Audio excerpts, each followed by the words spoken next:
Alright, well, let's return to Earth and go do some stuff. Now I want to note that I'm not sure how long this game's going to last because I'm not sure if it's completely complete.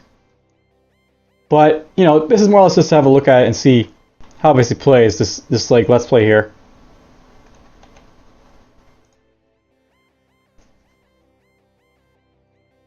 Alright, well, you're back. Ain't good news. We've brought some present deep space for transmitting received data.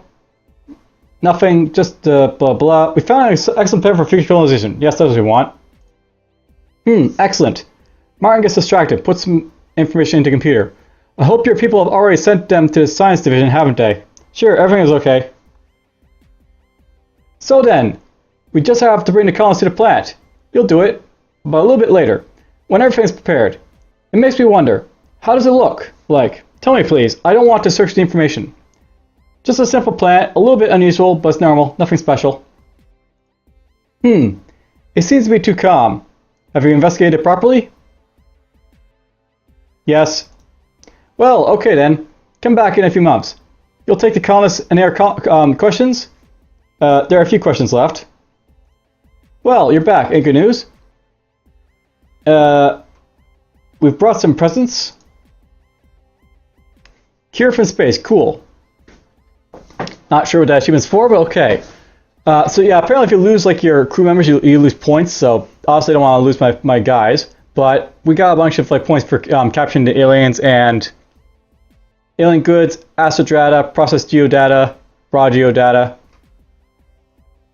Let's see. You've brought us 10,000 points of data, giving you 5 points per day.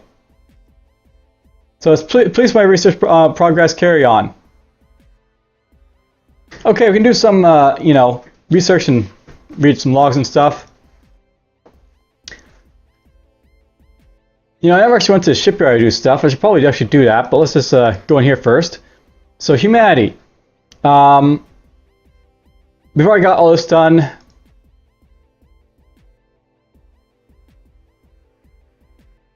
I probably need to get this at some point, so let's get that done now. And I guess we're going to research all this stuff, so poof. I guess we got all our tech out of the way. Alright, so let's read some of this stuff. Hate you. Rosaline S. is a member of Corporal blah blah blah. They told me I could write you a letter. I thought about it for a long time. They said they wouldn't read it. I want to write all I think about you, but then I realized it wasn't your fault. But tell me, did you know him? Did you know Martian Zing? He was my boy. My only one. My. Why didn't you save him? What kind of captain are you? Why did my son have to die? So basically, you know, someone who died. News of Scientific World. The official opening ceremony of the 6th Annual Space Medicine Symposium took place in Dresden today. The best doctors and biotechnology engineers from all around Earth have gathered here to showcase their newest inventions and discuss the trends of applying the newest medical technologies in the space sector. The highlight of the first day of convention was the public showing of a medical module designed to be installed aboard the project spacecraft for the representatives of the Project Aurora. This is a real high-tech masterpiece, capable of performing all kinds of analysis, surgeries, and experiments, all while only taking up a space of a couple of rooms and built to withstand the conditions of deep space. According to the head of Project Aurora, the complex is fully developed and will be installed aboard the project ships during the next modernization session.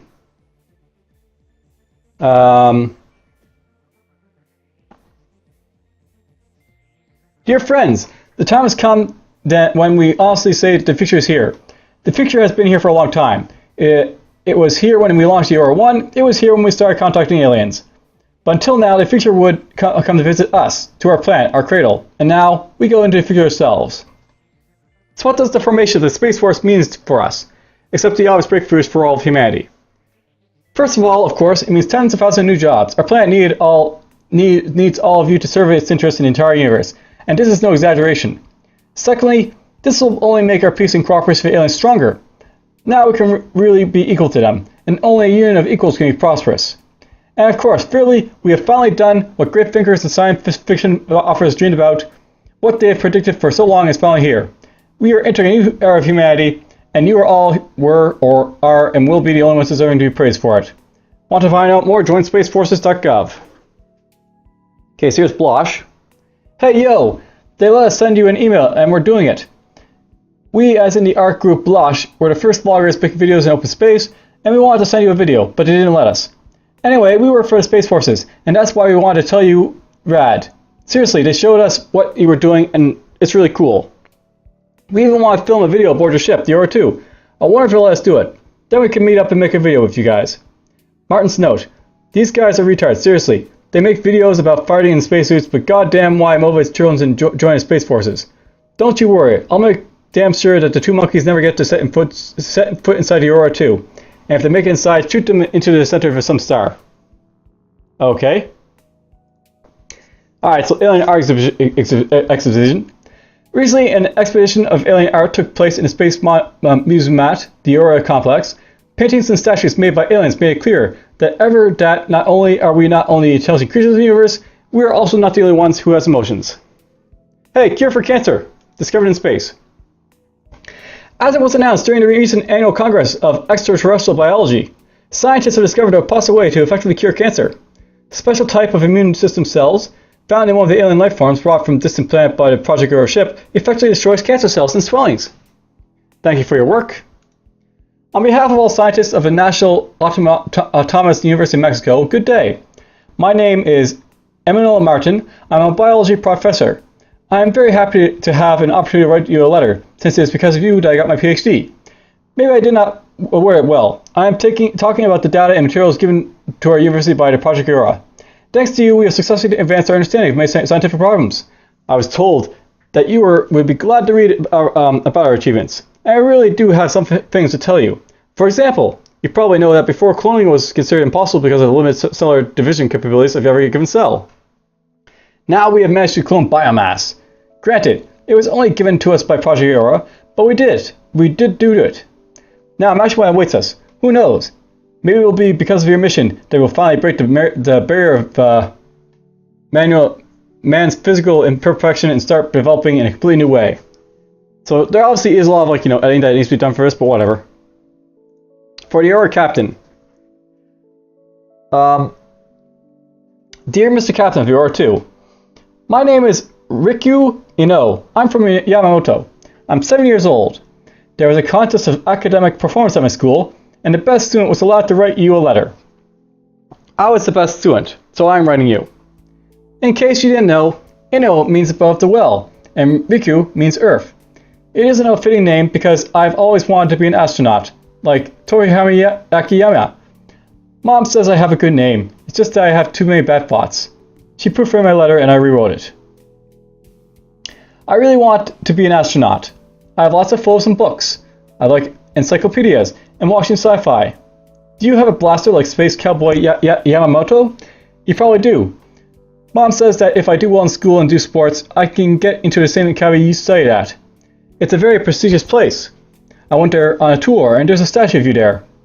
I will become an astronaut. My friends say that it's wonderful, but it's better to be a doctor or a military man. The country needs them more. But I still think being an astronaut is much better than being a doctor or soldier.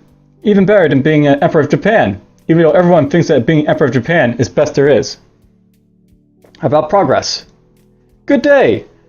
I brought up an interesting subject in my last letter, don't you think? Development is a completely new way. It's exciting just to think about it, as a professor told me back in my student days. My mind is a spear inside an endless vacuum. The bigger the spear, the bigger the surface, which means it feels the void around it. The impossibility of ever filling it, its own imperfection. I only know what I know, nothing. Of course, you and I will not be around to see it, but our descendants will have quite an interesting future left for them.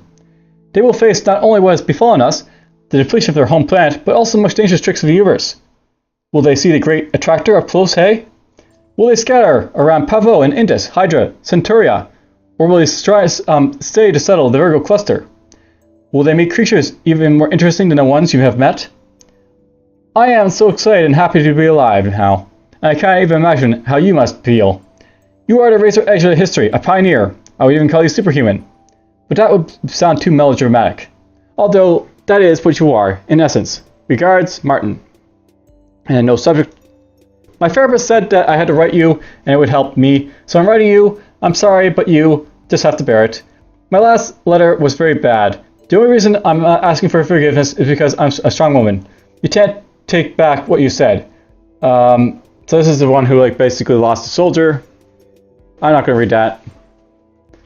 I'm a real captain. We don't read everything. Alright, so I have free space for stuff. I could throw in like more laser cannons and stuff like that if I need to, but... Now I noticed something, by the way. I don't seem to have missile batteries or anything in here, so... That's worth noting. Alright, so each laboratory contains a set of equipment and workspace for 5 scientists. Okay. I wonder how much is like on my ship and stuff. Oh, actually I already had torpedo launcher, I guess. So torpedo launcher, torpedoes do massive damage but move only a little faster than a ship and shot down in flight. As torpedo is small and fast moving target, shots fired have 50% chance to miss. We got the missiles for it.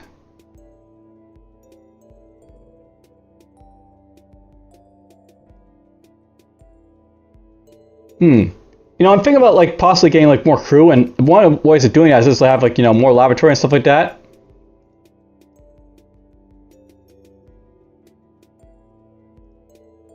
Let's put in another, you know, barracks.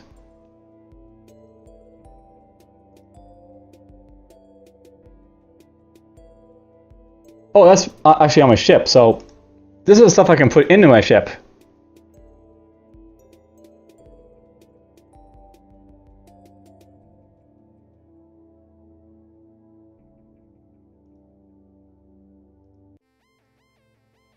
Alright, let's see here. So without like, you know, any like, you know, thing installed, I basically can have 5 crew for scientists, engineers, and military personnel. Let's see here. I want to definitely have like, you know, 10 soldiers.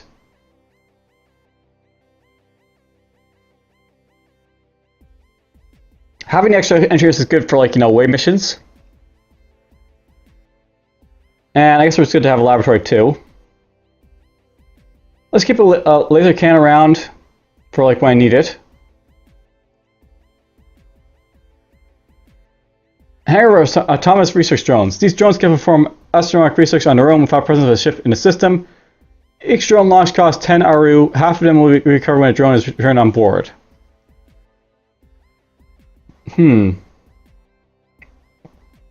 Let's get torpedoes and missiles. Not sure I'll ever need those, but now we got like, you know, a nice little complement of like weapons to fire stuff we need to.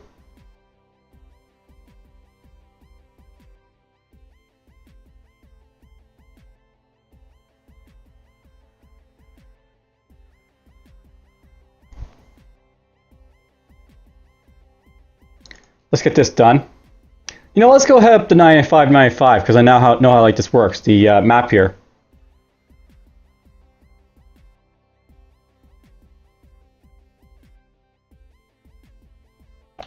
And of course this is the Klisk over here.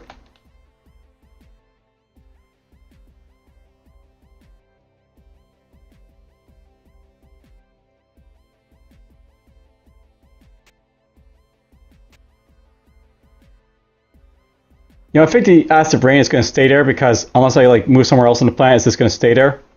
I think that's how it works. Greetings, Human Commander. I'm glad to see you at a space station. What do you want? Let's trade. So I got geodata, I got alien goods. I wouldn't mind getting some alien weapons and stuff to study.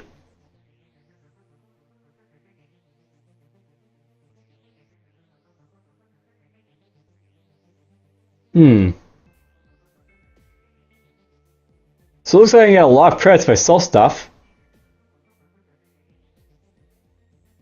Let's do that one, maybe. We'll sell that stuff. And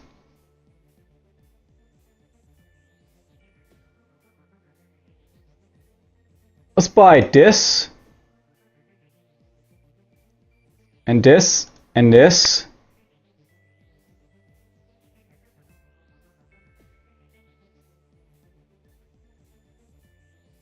Basically gonna buy like all the cheap stuff they have here. I suppose I shouldn't do that. I should buy some expensive stuff too.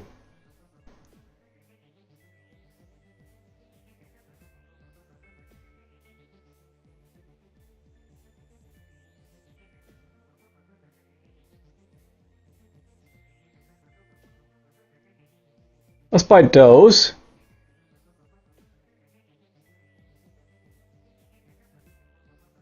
And I'll buy energy concentration. So boom. All my credits basically done, but now I got all this stuff basically like, you know, for like, you know, researching. Yeah, I can research all this stuff.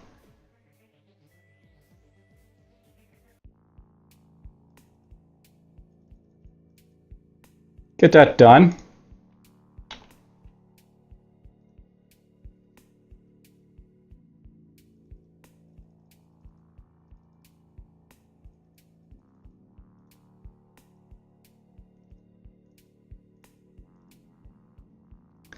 Get all my scientists basically, you know, doing whatever.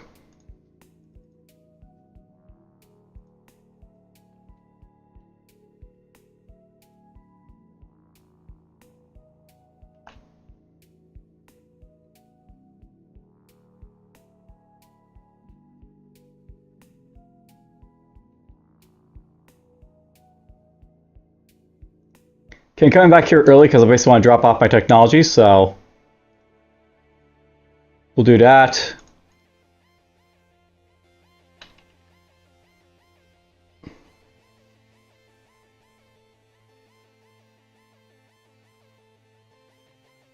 Almost done.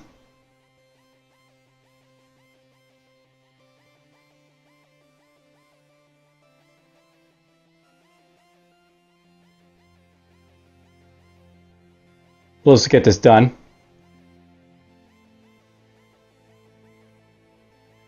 I know, I'll just jump in here. We've got a very important request. Martin rushes around the data on his tablet screen for about 10 seconds. It's from the European Alliance scientists. They were fighting about who was right and who was the most authorized to give you missions, and they finally figured it out. What is it? Their radio telescope spotted a star nearby that, according to our data, should go supernova soon. They want you to investigate it. They're shouting over each other about how we only get a chance like that once every 1 million years. Martin stops talking, waiting for your reaction. When he realizes there won't be one, he adds, "That is all. So I just have to go there and get back. Is it dangerous?" Martin shrugs. "The scientists say that it's just a star. All the interesting things are happening inside. You, as the captain, won't be affected. Okay, send the cover runs to my captain's terminal. Let's talk about other things."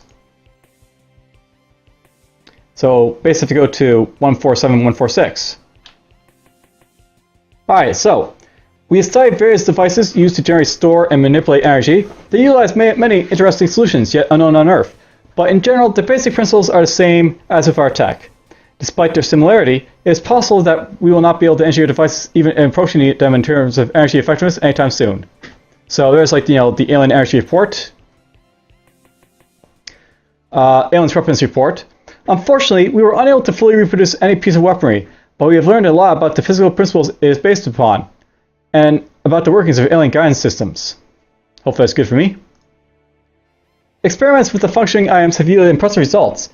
The computing capabilities of alien computers is much higher than ours in some aspects, since it is based on different types of algorithmic calculations. Applied research has shown that spare parts left over from completely different alien ships are still pretty similar in terms of internal, or to a lesser extent external, architecture. It is obvious that all alien computer technology, from the Borgs to the Zorsen, are built according to the same principles. This will make their integration into the working system of Aurora 2 easier, and minimize the risk of unfortunate incidents. Alright, this is the energy one. We have studied the technologies. It can definitely lead to breakthrough in high energy and hyperwave physics. There's a lot of data from optimal attendance shapes for energy transmission to new ways of manipulating magnetic fields yet unknown by our science. This can help developing new power sources and probably resolve the Earth's energy crisis. So basically, you know, lots and lots of stuff. And let's get this done.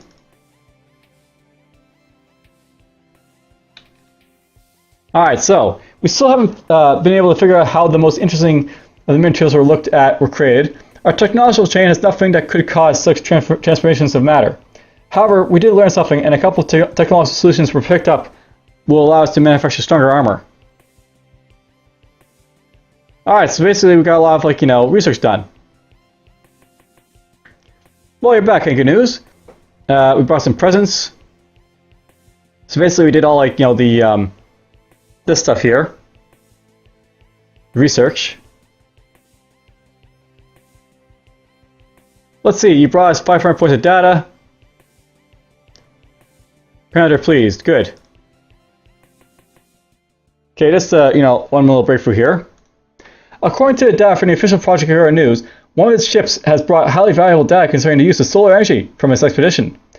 Data and technology acquired from alien beacon-like structures can lead to a creation of much more effective ways of collecting and transferring solar power, which could give humanity the free energy it was coveted for so long. Scientists at Earth laboratories are now carefully studying retrieved material and preparing an official statement. Okay, we've already got our humanity, research done.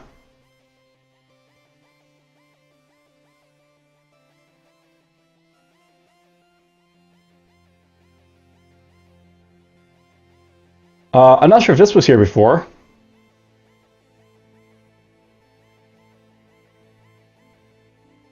Alright, well anyways, let's go to 9595 or 147, 146.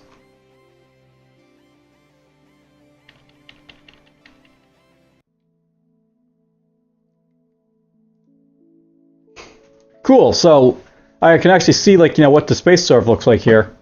The Zorsons are apparently up there, the Bork are over here, and the Klisk are over right there. We're right here. That's the star I have to go to for 9595. Human colonies down here. The Rogue's homeworld's over there. And I'm betting that's where we have to go for Faster Than Light, the quest we have to do right now.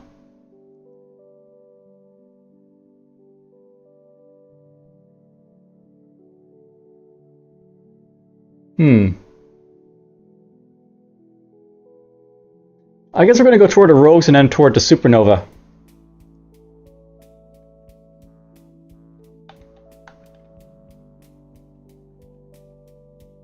We've already been here, so we're not going to worry about that one.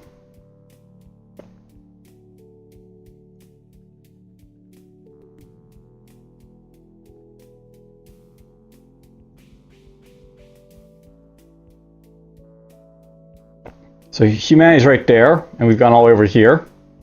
So the Rogues are fairly close to us, I guess.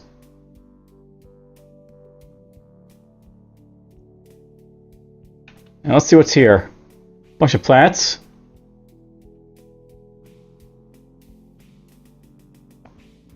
Okay, there's some stuff here. I'm going to actually try and cut down these landings because they're not really productive and in terms of you guys getting to see a lot. I want to kill stuff though because it's good for research and stuff.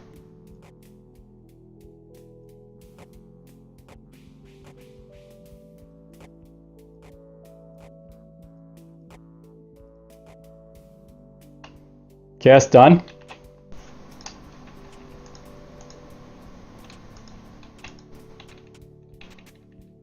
Whoops, can't get to them.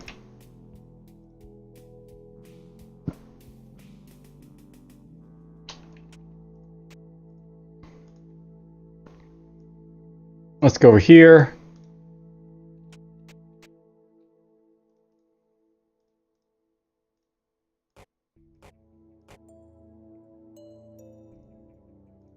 Get that down. Yeah, so some aliens can be hostile to you right off the bat. Gotta be careful about that.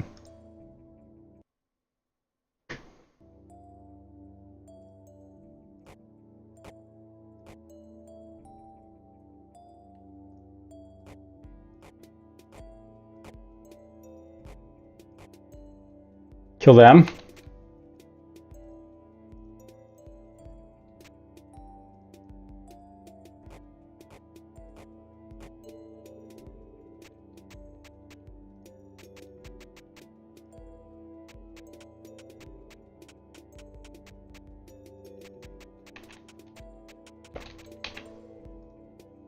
Okay, that's it for this planet, so we're good on that.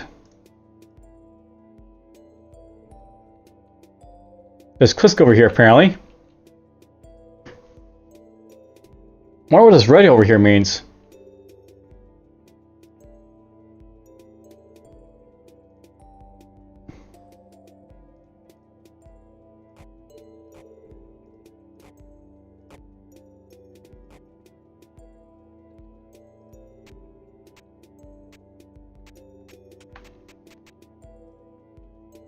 Ooh, estimated data.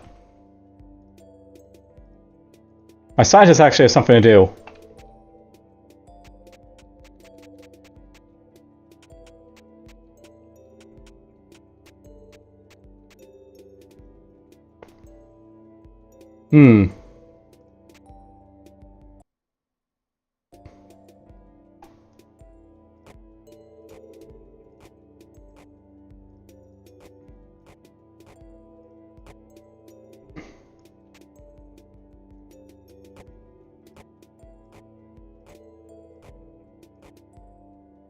Kill them all.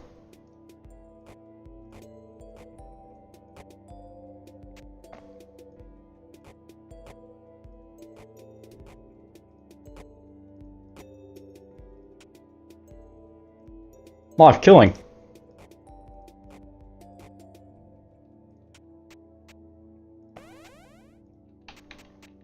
I think these ones might be like, you know, running away from me.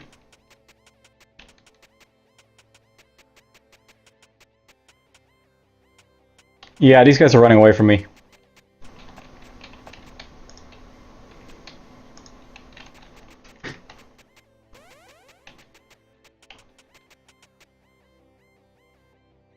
That's enough data, I think, from that stuff, or there's actually something over here to collect, I guess.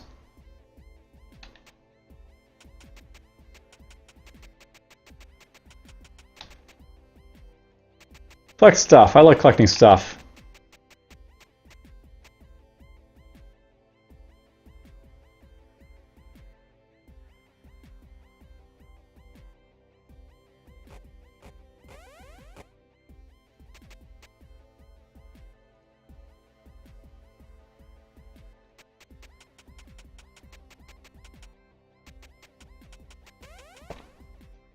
Okay, there we go.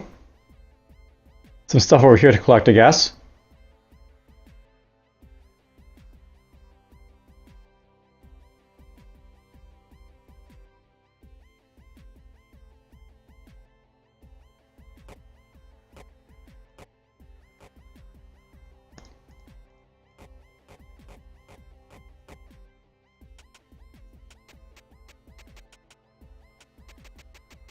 Really don't need to kill those guys, but whatever.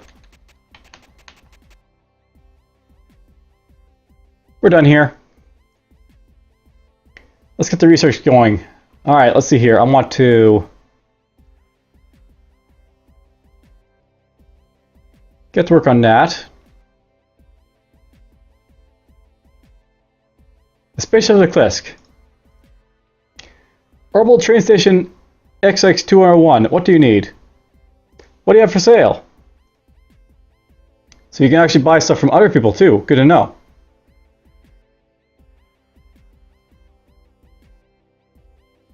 Might want to get that. I don't think the Klisk had that over at their place. A blueprint and all necessary technical information for building a system that acts as radar, but also gravitational action. It will allow you to build a ship module that increases the accuracy range of weapons. The module can only be built on Earth. Cool.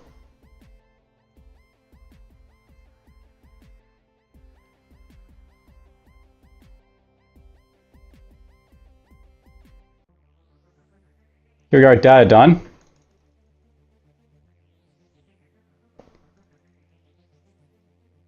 Let's work on that.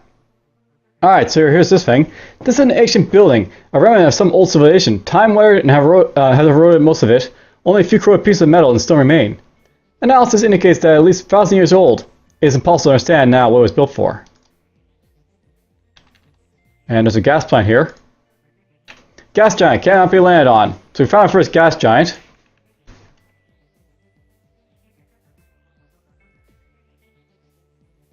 Chance of tornadoes.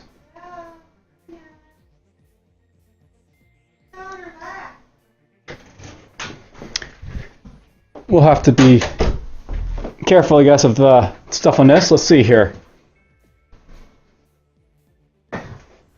Oh, because I took out the scientists, I don't have it anymore, I guess, so let's just do this. Fire.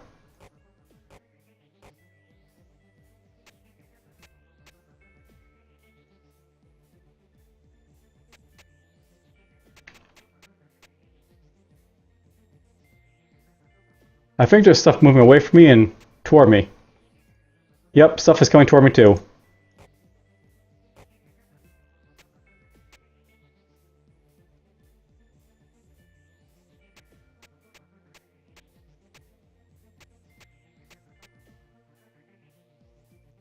Kill it!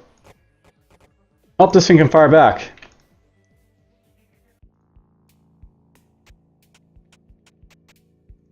Gotta be careful, you know, stuff can fire back at you.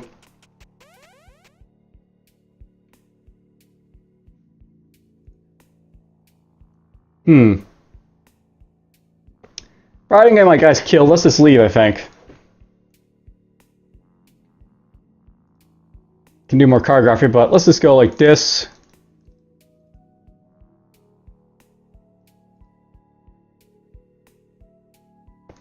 You know, I kind of wish that they had like the science being like, you know, more sort of like other games where you just set the project and your guys will like, you know, work on it like, you know, the most effective way.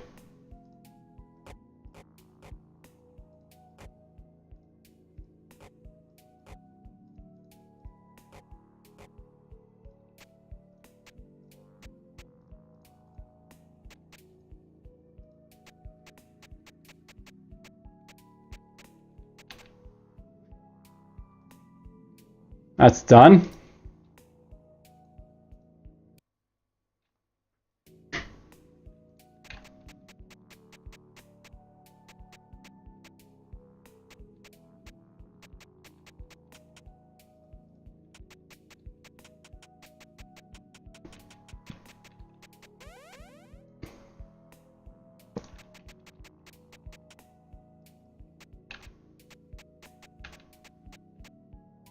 We'll just leave, I think.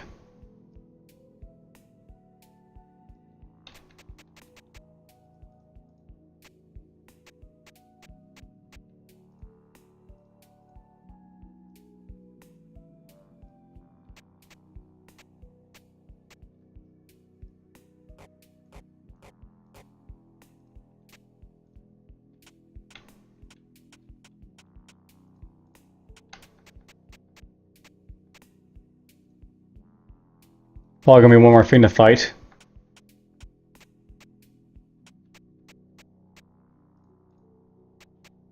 Yep, there it is.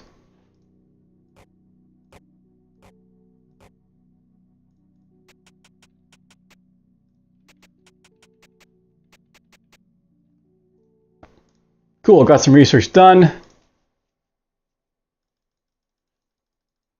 They're gonna do the rest of that.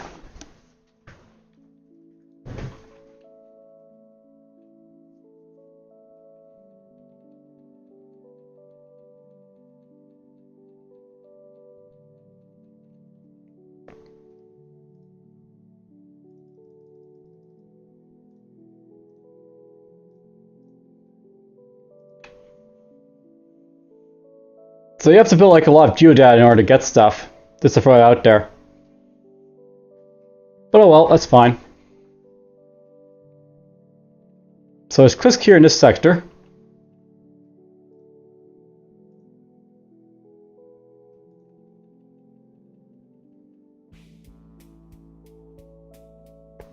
There's the Rogue's homeworld. Let's go there.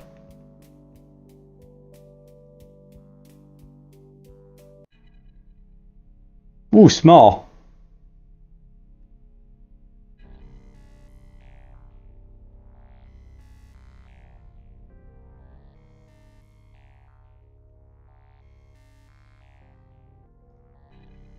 So greetings from the crew of the Earth Trade Fleet vessel. It's pleasant to meet a compatriot so far from home.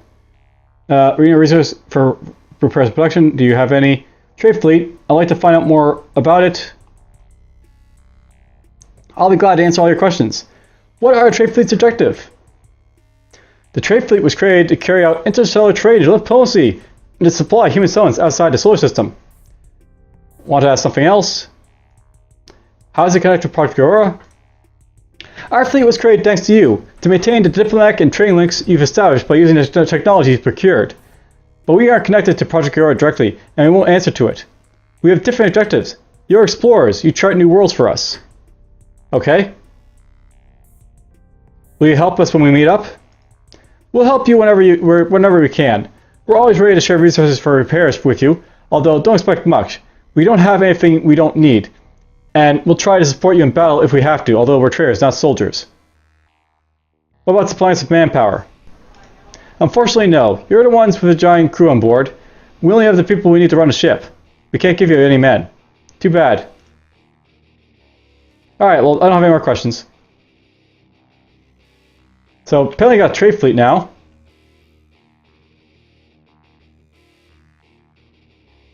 So here's the spaceship of the rogue race. Greetings, unknown ship. If you're a friend or simply not hostile, identify yourself, and you'll be let through.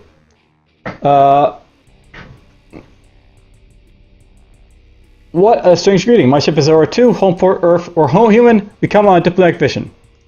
Humans, I've heard about you. Your request will be passed over to the Secretariat of Elder Hor. You'll have to wait, but meanwhile, you can dock. I'll unseal the lock. Oh, of course. In an hour, the shuttle is already at the mothership. The airlock closes, a thick, massive door creaks, and several rogues walk in. Human Captain, I see, it's you. Your uniform is most beautiful, just like ours. Hello, yes, I'm the boss. Unfortunately, no one has told me anything about the procedure of meetings or the group size, so I took 5 lightly armed men with me. Is this acceptable? Absolutely. The rogue gives you a strange smile, which makes his face very human. Elder Hor has cleared a schedule for you and will be glad to receive you. My name is Fortnut. I am Elder Hor's first secretary, and I'm pleased to greet you on behalf of everyone on the ship. The rogue crosses his arms on his chest, clutching his shoulders with a number of long fingers, and bows to you. By the essence of the Devourer, human captain. The essence of the Devourer, what is it? The essence of the Devourer is put lords over everything, everywhere. It is indestructible, which gives life again and again. The rogues cross their arms in the same way and bows as well. Oh, I get. It's a religion.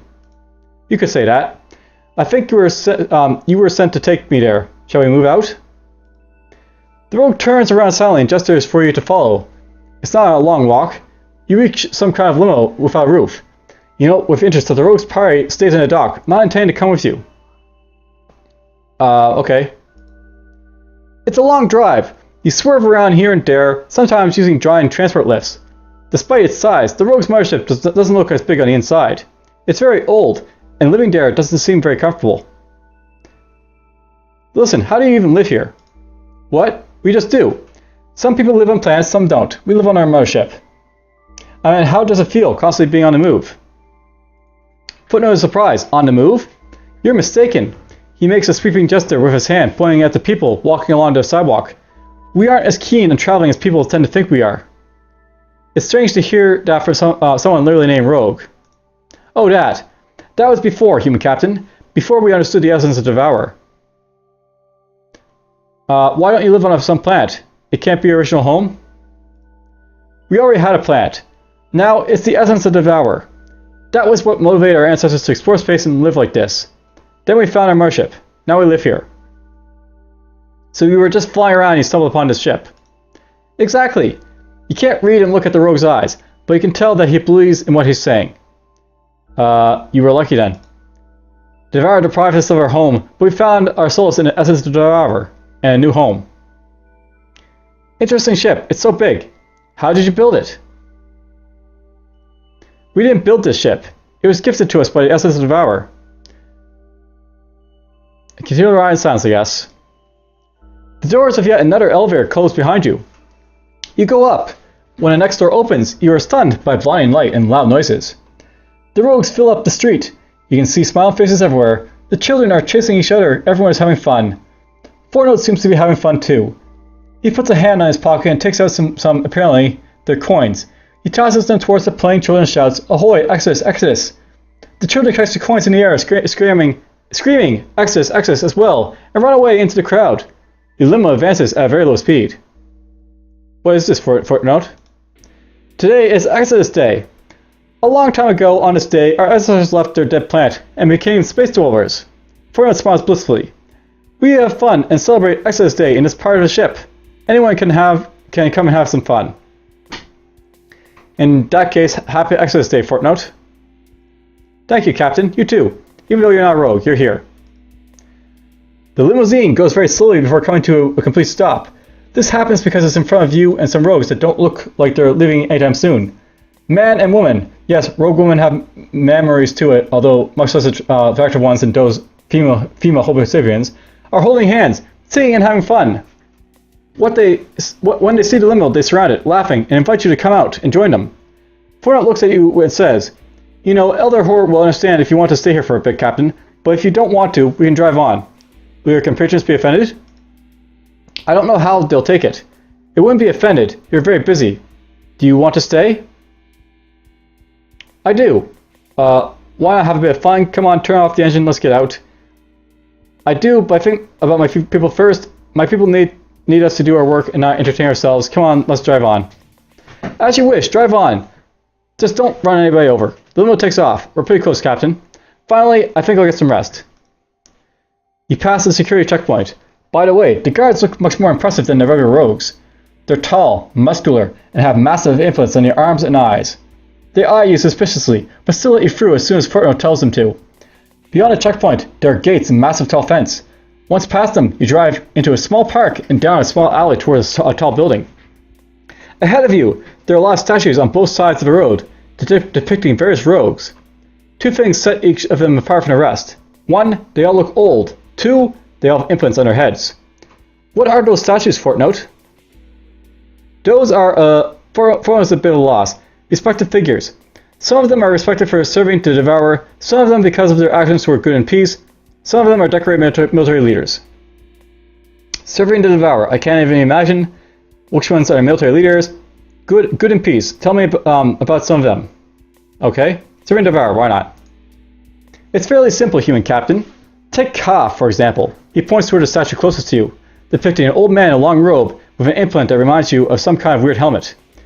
He discovered and formulated the concept of the essence of the Devourer. The essence of the Devourer is a eternal, changeable first principle created by the Devourer out of the contents of our world, through devouring it. Oh, that's hard to grasp. I think I have to know more about your religion. Footnote smiles. It's not a religion. If you say so, which ones are the military leaders? Sure, Humbata. The statue doesn't look very old. This is from our modern history, 50 years ago. He crushed Zorsan forces despite the enemy outnumbering his forces 4-1. Oh, I see the Zorsan have had time to skirmish with virtually every developed species. What can you do? I'm sure it'll change. He says I'm good and peace. Oh, look. There is a statue of a bald rogue with an implant that look like a pair of glasses. Horshak, a great teacher. When the Zorsan suddenly attacked a peaceful transport, he tried to save his students who were flying with him. Some of them he managed to save. The others he couldn't. He couldn't save himself either. That's sad, I'm sorry. He was a great rogue. Portman tilts his head to the right. You can be proud of him. That's right. Were you interested in something else? We're almost there if you want to ask something. Make it quick. No, I've asked all I wanted already. The limo drives up to a high porch. Fortnote gets out and first opens the door for the rest. When everyone is out of the car, it disappears behind the house. The garage must be there. Fortnote walks up to the door and opens it. Come in. You walk inside, find yourself in a very busy building. Rogues are running around. Some of them have implants, some don't. Several Borks are speaking loudly. There is a guard rogue, one of the tall ones. His eyes are full of sadness. A fat Klisk is descending from the second floor, breathing heavily. His anti-grav is humming quietly. Fortnote touches you on the shoulder lightly. We're going to the second floor. Your people better stay here. Of course. The second floor is much quieter. It's just public servants going in and out of their offices. Fortnote stops next to one of the entrances and points to the door. This is you, human captain. I wish you luck. Thanks, Fortnote. You too.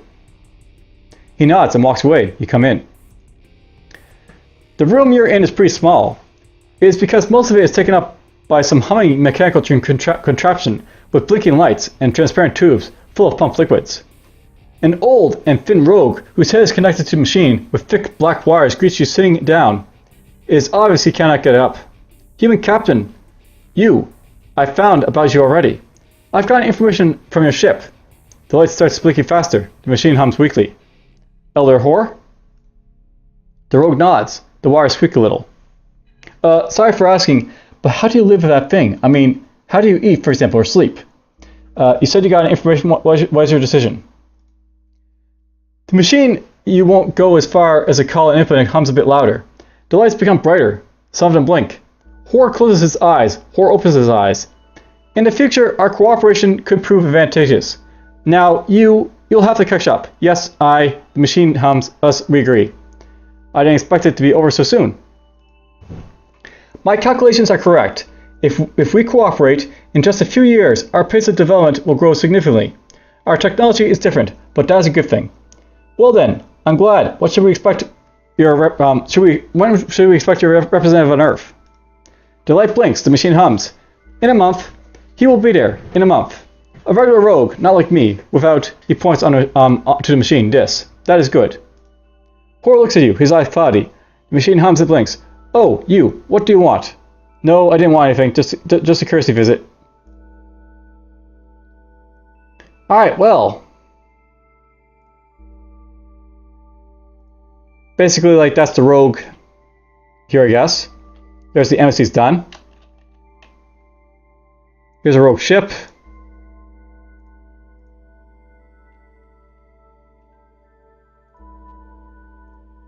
I don't think any of these guys are going to respond to us. Oh, this one did. Unknown unmarked ship. Who are you? What do you want? Aurora 2, home for Earth. We're looking for your main mothership. You must have some weird method of finding it. It's the biggest ship. Over and out. Yeah, that was doing me. Over and out. Alright, well. This is the rogue homeworld, I guess. Or what counts as a homeworld.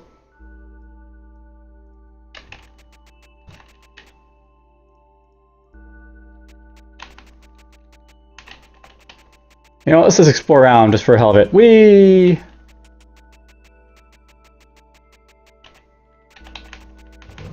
This is how we explore around. Whee! Get my data. That's what I want.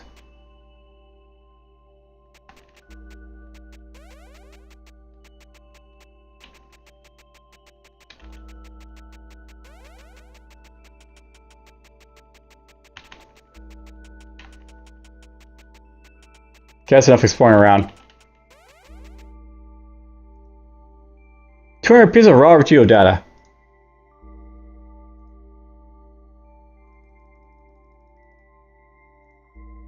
Alright, well. So that's them. The rogue chrome world. Alright, so the brassing blah blah blah. The rogues.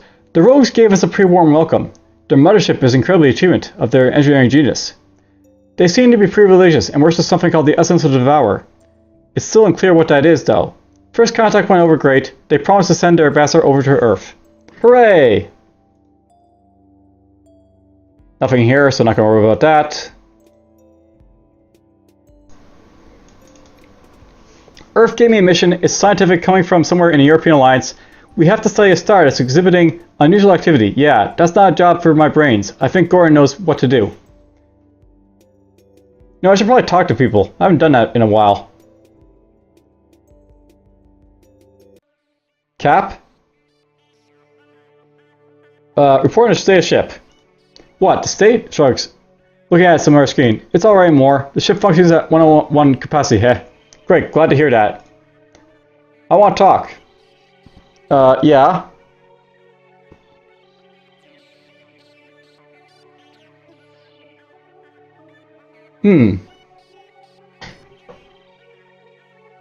Let's see here. What do you think of about all those aliens? We've met them more than once. Space is pretty well populated. Yeah, it's much more fun here than I've seen before.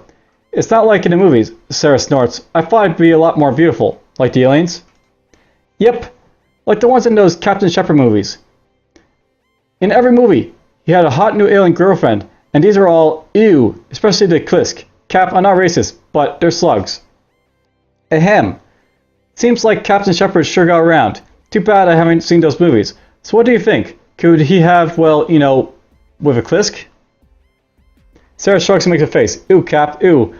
Why did you put that image in my head? Heh. Ew. I see you have something to think about. I won't get in your way. Front's over and out.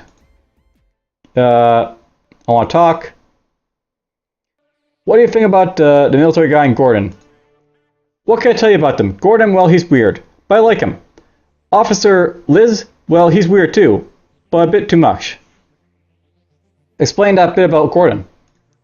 I said he was weird, so fancy and everything. Imagine that other day I saw him telling some gal about super strings theory. Sarah giggles. She walked up and tried to hit on him, and he's telling her about physics and super strings, haha. Maybe he's just passionate about what he does. Could be. Like I said, he's weird but cute. I like men like him. When I was about 16. What about how? Oh, what kind of men do you like now? Sarah smiles and almost purrs. Strong, assertive, those who know what they want from life. And what about Henry? Too strict, too cold, too, I don't know. Cap, have you ever seen movies about monks? Well, Liz is like that. Cold, humble, angry. Angry. Yeah, Sarah nods. I don't mean angry like a person, just angry like a soldier. I'm a bit afraid of him, to be honest, but the troops respect him. What's wrong with Henry? We've already seen this. Alright, let's see what she said about the gardener. Oh, Cap. The only thing I understood was that the guy had seen the first Aurora. And after that, it was all gibberish. He's alien. Maybe it's okay that we can't understand him. What do you think? I don't think anything, Sarah shrugs. Maybe he's seen the Aurora 1. Maybe he hasn't. We don't have time for that anyway, right? And about the rest of it, like I said, Cap, I don't understand anything. All that philosophy of the path business is a bunch of baloney to me. Yes, I understand, but still, if he's seen the Aurora 1, that might help our search. What can you do? Our planet is more important. Yes, of course, that's all for now. I want to talk about you. About me? She gives you a crooked but teasing smile. Well, I'll be. What is it, Captain? You made it from living in some simple village to being an engineer on a spaceship. Space shit. I love that, like right there. Incredible. Really? Well, that's how it is. Then, I don't know what the big fuss is, though. Why do you think it's you? Haven't we talked about this? Sarah frowns, trying to remember. I don't remember. Anyway, why me? It's simply, I'm a really good engineer, maybe even a genius. Cap, isn't it great that you have a genius working on your ship? Aren't you a bit cocky? Are there a lot of talented folk there? How exactly did you end up in Aurora? I'll say too cocky. Sarah smiles and shakes her head. No. Nope. What would you prefer? Some 100-year-old geezer who hasn't seen a working engine in about 500 years working in my place? Nope, Cap. That's not how it works. For an engineer, especially a good one, the most important thing is experience. I can fix absolutely anything, even a tank with my bare hands, and then I'll build a new tank from whatever was left over. Have you ever changed tracks on a tank in 40 degrees heat? I haven't. And I have, Sarah says with pride. In some ways, it's more valuable than reading 1,000 books. Are there a lot of talented folk there? By there, you mean the Kip Bosom? My brother's a sniper. He's good. He's still in the army. I think he's even made major. And apart from that, that's it. My dad writes to me. He never talks about someone from Flava making it big.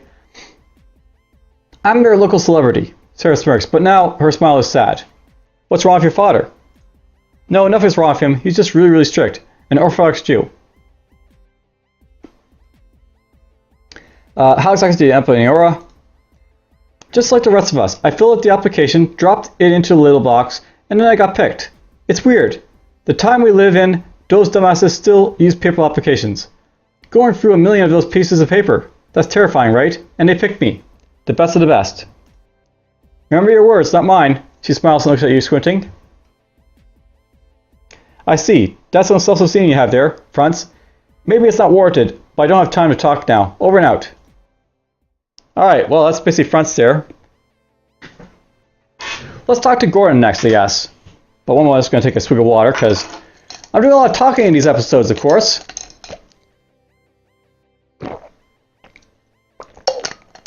Let's see what Gordon has to say about the, the situation. Captain? Give me a report about the state of lab and personnel. Goran nods, adjusting his glasses. It's okay. The research is going well. Can't complain about anything. My reports concerning the research are on your desk. Great. Glad to hear that. I want to talk to you about something. Ready to listen? Imagine that. Aliens. And they're intelligent, of course. The first era found some, too, but I'm at a loss here. What do you think about this? I had imagined they would be different. Different? Yes, more unusual. Goran interlaced his fingers. Completely different from us in terms of appearance and behavior. And they're straight up human-like. Is that a bad thing? No, just too prosaic. Too prosaic? We see the world differently, Goran. Well, that's your thing. Over and out. Alright, let's hear. Give me your report. I want to talk to you something. Let's talk about Franz and Henry. They're good people. Goran scratches his neck. Well, wait, that's it? That's the entirety of your opinion? No, well, be more precise. Let's talk about Franz. She comes here often on business. She's fun, jokes a lot. I told about that time when Dr. Fishman painted the cat blue, right? She was the one who gave him the paint. Paint the cat blue. Geniuses have their own quirks. Could be. I can't tell you anything else about Officer Franz. Let's talk about Officer Liz. He's a professional, I think. He goes to see the priest often. Always trains with the soldiers, I've seen it. Not a lot. I've never thought about it, Goran looks guilty. I didn't know you would want to know about it. No, it's okay, that's all. Over and out. Alright, well, that's basically Goran talking a little bit. Let's talk about him, I guess. About me? Goran intertwines his fingers and cracks his knuckles up nervously. What is it? What do you do in your spare time? Goran frowns thoughtfully. I work a lot. Well, sometimes I go to the gym. Or to the firing range. Sometimes people ask me to go to the movies with them. But that doesn't happen often. You don't like movies? No, they're just very stupid. Real space is much weirder than any science fiction. You go to the firing range, your dress here says you don't like violence. But guns don't kill people. People kill people. Or sometimes it's aliens. And shooting guns calms me down. The gym? Yeah. Sedentary lifestyle has a negative impact on your system. Sometimes you just have to blow some steam off. Isn't it hard working so much? What? What's so hard about it? It's my job. Alright, I'm glad to know you aren't bored. Over and out. Alright, what's your impressions about serving on the ship? I like it here, Goran says nothing after that. And that's it? And what is this there? How do you find your coworkers? Great people, and most intelligent scientists. Working with them is surprisingly exciting, Dr. Fishman's Goran giggles, painted lab cat blue the other day. Wow, what for? What do you mean, what for? Goran opens one of his eyes wide and squints the other one. It was a regular cat, and then it was blue. There was a ruckus. We were trying to understand what had happened all day, and Fishman only made it to it at night. Goran giggles again. So working in space is just some trifle not worth mentioning then. I've worked at the ISS 34. I'm used to being in space. You sound like you never left Earth. As if every scientist in the world gets a chance to work aboard the ship. Goran nods. Yes, I like it here. Excellent equipment, databases, opportunities, and so many things to study. Aliens, planets, it's beautiful. I will admit, it was more boring on Earth. Alright, nothing, never mind, that's all. About what we were talking about, the project of yours. Phases 1 and 2. I want to know the details. I told you it's classified, but you did tell me something last time. You nods cautiously in response, which means you can tell me something after all. I have to know, what you did before, don't I? I said, worlds were different physical conditions. You call them parallel worlds, but it's not true. They aren't like that. They aren't related to our dimension in any way. They're completely different. Tell about the experiment itself in more detail. 3 phases, and our boss, Gabe. Tell me about the first phase. Phase 1 of the experiment. The effects of the form world, physical conditions on inanimate objects. We didn't receive any results that could be applied practically, so Gabe authorized proceeding to Phase 2. Tell me about the second phase. Phase 2. The effects of form world physical conditions on different kinds of animals. It was a great breakthrough for some medical technologies, such as implanting, mostly, and classic cloning, resetting the cell division counter. Third phase. Phase 3. Gabe went off the radar and the experiment was closed. It became completely classified. The first phase meant subjugating a human being to a physical environment of a different world. It would have been, Gordon sighs musingly, wonderful. Gabe? He was old school, a true scientist, very determined and smart. I respect him a lot. He probably works in complete secrecy now, and the third phase will have gone through by now without me. And that's all you can tell me right now? That is classified information. I just can't tell you anymore. Alright. I want to talk about you. About me. Tell me about yourself. We've already seen all this, so we're gonna worry about that. Okay, let's talk to Liz then. Captain? Alright, I want to, let's get a report in case of accident stuff. Harry turns away from the camera, looks at the different screen, and gives you a quick report. The combat unit is at full strength, so is the emergency response team. The main battle systems are fine. To put it simply, we're ready for war, Captain. You can consult my report for more details. It is already in your possession. Great, glad to hear it. I want to discuss something with you. I'm all ears, Captain. What do you think about Officer Fronts? And what's his last name again? Gotcha, Captain. And about Gordon, well, weirdly enough, he's a typical scientist. Too typical, even. Too typical? Harry nods. He acts strange, stutters a bit, is married to his job. It's as if he was an inspiration for all of the cliches. Do I think it's normal? Not exactly. Do I think Gordon's a bad crew member? No, he's doing great. But you don't think he's normal? Harry nods again. What about Sarah Fronts? I think she's very lucky. She got a job like that while being so young.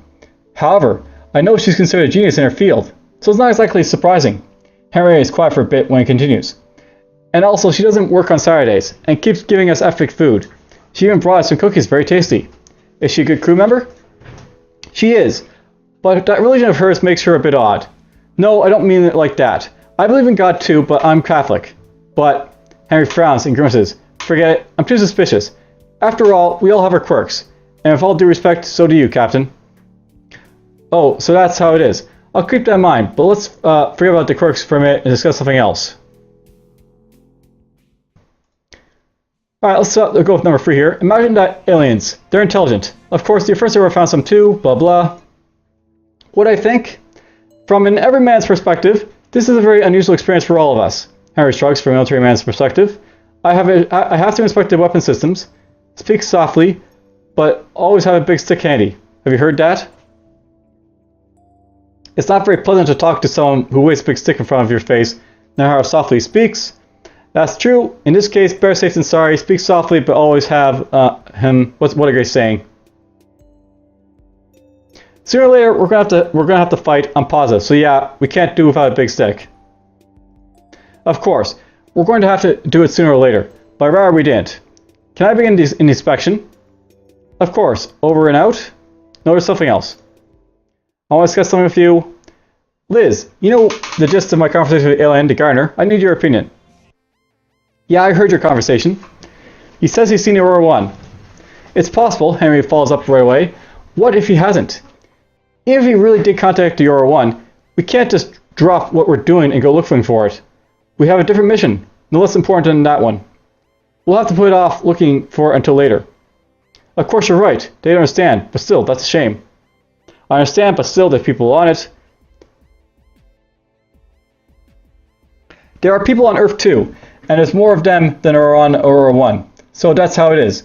Did you have anything else, Captain? Yes. What do you think about the philosophy of the path? I can't say anything. It reminds me a bit of Heraclitus, but I can't remember how exactly. It's been too long since I studied ancient Greek philosophy. You studied ancient Greek philosophy? Standard officer training course. You didn't know, Captain? Liz smiles. Did you have anything else? Yes. I think he gave some good advice. To pay a visit to the merchant nearby? Yeah, that's true. I'll order our troops to get ready for a call of action. You never know. That sounds reasonable. I'm glad you agree with me. Did you have anything else, Captain? Yes. You know, let's talk about something else. Captain? I want to discuss something with you. I'd like to talk about you. Why is it you don't like to talk about your history of the military? I've already explained it, Captain. Hey, look at that. Basically, I have a achievement for talking to these guys. Liz stretched his shoulders as if saying like that was uncomfortable. I really don't like thinking back to that. I've read your dossier, and I've heard a lot about you, too. Exceptional heroism, bravery, selflessness. What is there to be ashamed of? Sigh. Captain, have you been in war? Actually, let me say that again. Harry looks at the camera and at what? Which makes him look more predatory. No.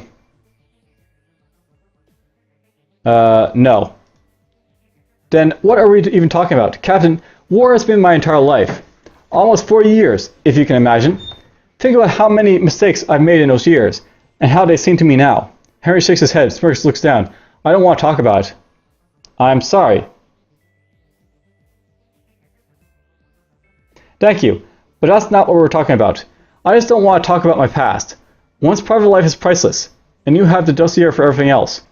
You can tell from Harry's demeanor that he doesn't intend to talk about the subject anymore.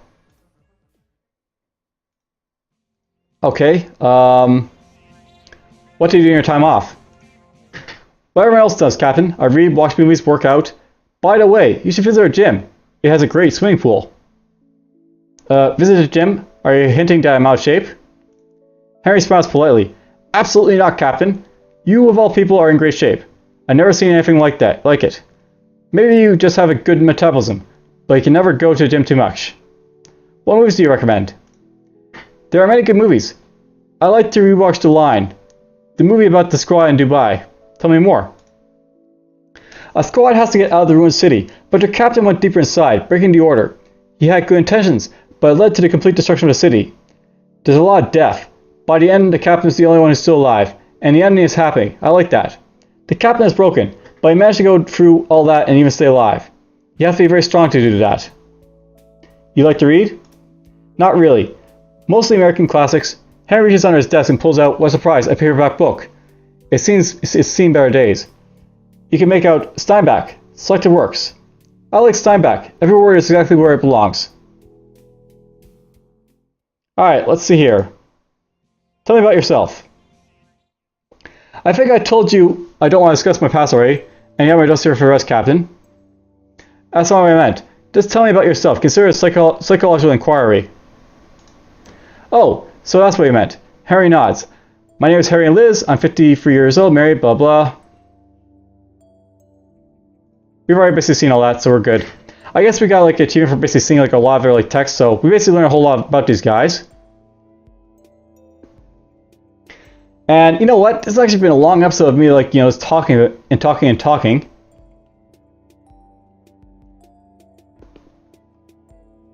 We'll probably go to like these sections next, I think, to investigate them. And then we'll make our way down to like this supernovaing star over here, faster than light, I guess. And maybe at some point we'll go visit this place over here.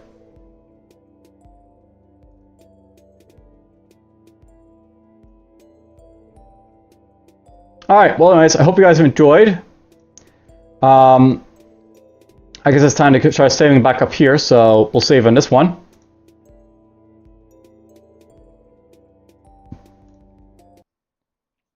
And when we pick off next time, we'll basically see how it goes. For now, take care.